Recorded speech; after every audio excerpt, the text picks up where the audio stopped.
Nguyen, a 32-year-old Houston native, was charged with causing public disorder at protests on June 10 in Ho Chi Minh City. The charge carried a potential penalty of up to 7 years in prison, but the Attorney General recommended to judges that Nguyen be deported back to the U.S. since it was the first time he committed a wrongdoing in the country, according to an Amnesty International source present at the hearing.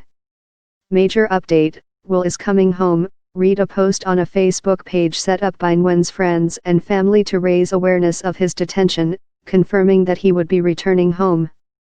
A Yale graduate of Vietnamese descent, Nguyen was arrested last month during mass demonstrations in Vietnam's southern business hub.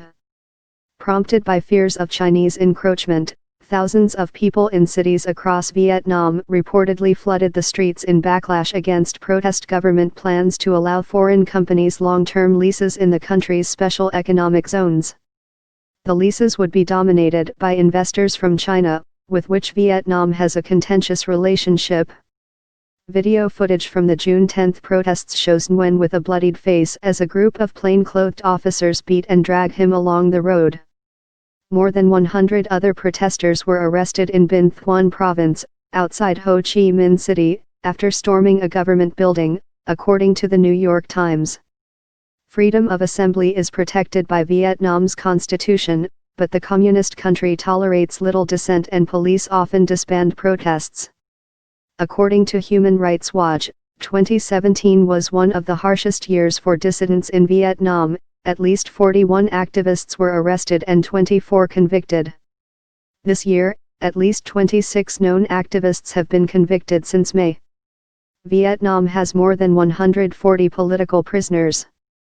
We are pleased that William Nguyen will be reunited and returning home with his family, said Francisco Bencasem, Asia Pacific Advocacy Manager at Amnesty International, in a statement to Time. However, we don't believe he should have been detained and charged in the first place for freely expressing himself and exercising his right to protest.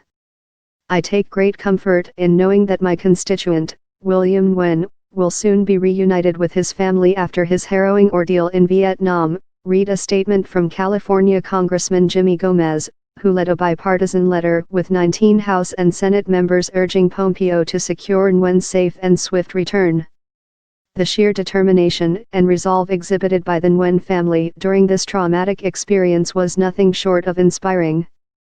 Nguyen was granted consular access on June 15, June 29, and July 13. According to local media, a court in Binh Thuan province last week sentenced 6 Vietnamese nationals to 18 to 30 months in jail for clashing with police.